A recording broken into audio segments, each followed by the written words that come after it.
Hello বন্ধুরা, আজকের এই ভিডিওতে আমি আলোচনা করতে চলেছি নবম শ্রেণীর ইতিহাসের তৃতীয় অধ্যায় ঊনবিংশ শতকের ইউরোপ, রাজতান্ত্রিক ও জাতীয়তাবাদী ভাবধারার সংঘাত। এই অধ্যায় থেকে 2 মার্কের গুরুত্বপূর্ণ প্রশ্ন ও উত্তর।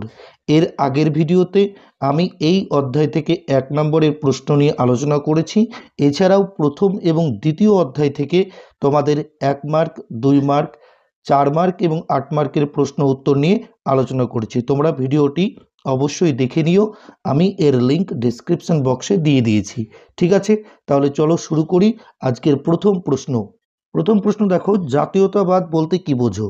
যে আদর্শের দ্বারা কোনো দেশের মানুষ বা জাতি স্বদেশের প্রতি গভীর ভালোবাসা অনুভব করে, স্বদেশের অর্থাৎ নিজের দেশের গৌরব বা অগৌরবকে কেন্দ্র করে তাদের মন আবেগে আপ্লুত হয়, এমনকি তারা স্বদেশের মঙ্গলের জন্য নিজের প্রাণ উৎসর্গ করতেও প্রস্তুত থাকে, তাকে জাতীয়তাবাদ বলে। 2 নম্বর প্রশ্ন, ভিয়েনা সম্মেলনের প্রধান ব্যক্তিত্ব কারা ছিলেন? ভিয়েনা সম্মেলনের প্রধান ব্যক্তিত্ব ছিলেন অস্ট্রিয়ার প্রধানমন্ত্রী মেটারনিক, রুশ জার প্রথম আলেকজান্ডার, ব্রিটিশ পররাষ্ট্রমন্ত্রী ক্যাসলারি এবং ফ্রান্সের প্রতিনিধি তালির। মেটারনিক ছিলেন ভিয়েনা সম্মেলনের সভাপতি। এরপর 3 নম্বর প্রশ্ন দেখো, ভিয়েনা সম্মেলনের মূল উদ্দেশ্যগুলি কী ছিল? ভিয়েনা সম্মেলনের মূল উদ্দেশ্যগুলি ছিল রাজতন্ত্র প্রতিষ্ঠা, নেপোলিয়নের পতনের পর ইউরোপের রাজতন্ত্রকে পুনঃপ্রতিষ্ঠা করা। 2 নম্বর হচ্ছে রাষ্ট্র ব্যবস্থার পুনর্গঠন, অর্থাৎ ইউরোপের রাষ্ট্র ব্যবস্থা পুনর্গঠন ও পুনর্বন্টন এবং ক্ষতিপূরণ দানের ব্যবস্থা করা। এবার আসবো আমরা 4 নম্বর প্রশ্ন দেখো, 4 প্রধান বলতে কি বোঝো? বা ভিয়েনা সম্মেলনে বিগ 4 বা 4 প্রধান কারা ছিলেন? ভিয়েনা সম্মেলনে 1815 খ্রিস্টাব্দ এই সম্মেলনটি হয়েছিল। এই ভিয়েনা সম্মেলনে উপস্থিত নেতৃবৃন্দের মধ্যে উল্লেখযোগ্য ছিলেন অস্ট্রিয়ার প্রধানমন্ত্রী মেটারনিক, রাশিয়ার জার প্রথম আলেকজান্ডার, ব্রিটিশ পররাষ্ট্রমন্ত্রী ক্যাসলরি ও প্রাশিয়ার প্রিন্স হার্ডেনবার্গ। এই 4 দেশকে বিগ 4 বা 4 প্রধান বলা হয়। এবার আসবো আমরা 5 নম্বর প্রশ্ন, ভিয়েনা সম্মেলনের ন্যায্য অধিকার নীতি বলতে কি বোঝো? ভিয়েনা সম্মেলনে গৃহীত ন্যায্য অধিকার নীতি বলতে বোঝায় ফরাসি বিপ্লবের আগে যে রাজা বা রাজবংশ যেখানে রাজত্ব করতেন সেখানে আবার তাদের রাজত্ব করার অধিকার পুনঃপ্রতিষ্ঠিত করা, অর্থাৎ ইউরোপে প্রাক বিপ্লব যুগের পুনঃপ্রবর্তন করা। এই নীতি অনুসারে ফ্রান্সে বুর্ব বংশ, হল্যান্ডে অ্যারেঞ্জ বংশ এবং ইটালিতে পোপের শাসন পুনরায় প্রতিষ্ঠিত হয়। এবার আসবো আমরা 6 নম্বর প্রশ্ন, ভিয়েনা সম্মেলনে গৃহীত ক্ষতিপূরণ নীতি বলতে কি বোঝায়? নেপোলিয়নের বিরুদ্ধে যুদ্ধে যেসব রাষ্ট্র ক্ষতিগ্রস্ত হয়েছিল তাদের সেই ক্ষতিপূরণ করার জন্য যে নীতি গ্রহণ করা হয়েছিল তাকে ক্ষতিপূরণ নীতি বলা হয়। এই নীতি অনুসারে অস্ট্রিয়া উত্তর ইটালিতে লম্বার্ডি, ভেনেসিয়া, টাইরল প্রভৃতি লাভ করে। নেপোলিয়নের সাম্রাজ্যভুক্ত অংশগুলি থেকেই কিন্তু ক্ষতিপূরণ দেওয়ার ব্যবস্থা করা হয়। 7 নম্বর প্রশ্ন, ভিয়েনা সম্মেলনে গৃহীত শক্তি সাম্য নীতি বলতে কি বোঝায়? ভিয়েনা সম্মেলনের প্রধান 3টি নীতির অন্যতম ছিল শক্তি সাম্য নীতি। এই নীতির মূল কথা হলো আগামী দিনে ফ্রান্স যাতে শক্তিশালী হয়ে ইউরোপের শান্তি বিঘ্নিত করতে না পারে তার জন্য ব্যবস্থা গ্রহণ করা। এই নীতি অনুসারে ফ্রান্সের উত্তর পূর্বে অবস্থিত বেলজিয়ামকে হল্যান্ডের সঙ্গে এবং রাইন প্রদেশগুলিকে প্রাশিয়ার সঙ্গে যুক্ত করা হয়। 8 নম্বর প্রশ্ন, মেটারনিক ব্যবস্থা কি? অস্ট্রিয়ার প্রধানমন্ত্রী মেটারনিক বিপ্লবপ্রসূত আধুনিক ভাবধারাগুলি ধ্বংস করে ইউরোপে প্রাক বিপ্লবী যুগের রাজনৈতিক ব্যবস্থা ফিরিয়ে আনা এবং ইউরোপের রাজনীতিতে অস্ট্রিয়ার প্রাধান্য প্রতিষ্ঠার উদ্দেশ্যে তীব্র দমনমূলক নীতি গ্রহণ করেন। এই নীতি সাধারণভাবে মেটারনিক ব্যবস্থা বা মেটারনিক তন্ত্র নামে পরিচিত। এবার দেখো 9 নম্বর প্রশ্ন, কোন সময়কালকে ইউরোপের ইতিহাসে মেটারনিক যুগ বলা হয় এবং কেন? 1815 খ্রিস্টাব্দ থেকে 1848 খ্রিস্টাব্দ পর্যন্ত সময়কালের মধ্যে অস্ট্রিয়ার প্রধানমন্ত্রী প্রিন্স মেটারনিক ছিলেন ইউরোপের প্রধান ভাগ্য নিয়ন্তা। এই সময় ইউরোপের অধিকাংশ শাসক মেটারনিকের আদর্শে অনুপ্রাণিত হয়ে নিজ নিজ শাসন কার্য পরিচালনা করেন। এই জন্য এই সময়কালকে মেটারনিক যুগ বলা হয়। এর পরের প্রশ্ন দেখো, কার্লসবার্গ ডিক্রি নির্দেশ কি অথবা কার্লসবার্গ ডিক্রি কি? 1819 খ্রিস্টাব্দে জার্মানিতে জাতীয়তাবাদী ছাত্র আন্দোলনের দমনের উদ্দেশ্যে অস্ট্রিয়ার প্রধানমন্ত্রী মেটারনিক কুখ্যাত যে আদেশনামাটি ঘোষণা করেছিলেন সেটি কার্লসবার্গ নির্দেশ বা কার্লসবার্গ ডিক্রি নামে পরিচিত। এই নির্দেশের বলে বিশ্ববিদ্যালয়ের ছাত্র আন্দোলন এবং ছাত্র সংগঠনকে নিষিদ্ধ করা হয়। 2 নম্বর পয়েন্ট, সংবাদপত্রের স্বাধীনতা হরণসহ জার্মানির প্রগতিশীল ও উদারনৈতিক ভাবধারার কণ্ঠরোধ করা হয়। এবং 3 নম্বর, ছাত্র ও অধ্যাপকদের কার্যকলাপে নজর রাখার জন্য গুপ্তচর নিয়োগ করা হয় এবং বিপ্লবী ছাত্রদের কারারুদ্ধ করা হয়। 11 নম্বর প্রশ্ন দেখো, জুলাই রাজতন্ত্র বলতে কি বোঝো? 1830 খ্রিস্টাব্দে 30শে জুলাই ফ্রান্সের বিদ্রোহী জনসাধারণ পূর্ব রাজবংশের উচ্ছেদ ঘটিয়ে অর্লিয়েন্স বংশের লুই ফিলিপকে ফ্রান্সের রাজা বলে ঘোষণা করে। এই নতুন রাজতন্ত্র জুলাই বিপ্লবের ফলে প্রতিষ্ঠিত হওয়ায় ইতিহাসে এটি জুলাই রাজতন্ত্র নামে পরিচিত। 12 নম্বর প্রশ্ন, জুলাই অর্ডিন্যান্সের বিষয়বস্তু কী ছিল? ফরাসি সম্রাট দশম চার্লস 1824 থেকে 1830 খ্রিস্টাব্দ পর্যন্ত অর্ডিন্যান্স অফ সেন্ট ক্লড নামে এক অর্ডিন্যান্স জারি করেন 25শে জুলাই 1830 খ্রিস্টাব্দে। এই অর্ডিন্যান্স জুলাই অর্ডিন্যান্স নামে পরিচিত। এর দ্বারা আইনসভা ভেঙে দেওয়া হয়। 2 নম্বর, সংবাদপত্রের স্বাধীনতা কেড়ে নেওয়া হয়। 3 নম্বর, বুর্জোয়া শ্রেণীর ভোটাধিকার কেড়ে নেওয়া হয়। 4 নম্বর পয়েন্ট, 1814 খ্রিস্টাব্দের সনদ আইন বাতিল করা হয়। 13 নম্বর প্রশ্ন দেখো, ফ্রান্সে ফেব্রুয়ারি বিপ্লবের কারণ কী ছিল? 1848 খ্রিস্টাব্দের ফেব্রুয়ারি মাসে ফ্রান্সে ফেব্রুয়ারির বিপ্লব ঘটেছিল। এই বিপ্লবের কারণ ছিল 1 নম্বর, লুই ফিলিপের সরকার ফ্রান্সের শ্রমিক শ্রেণীর স্বার্থ রক্ষার জন্য কোনো ব্যবস্থা গ্রহণ করেনি। 2 নম্বর, 1844 খ্রিস্টাব্দ থেকে ফ্রান্সের অর্থনৈতিক সংকট তীব্র আকার ধারণ করে।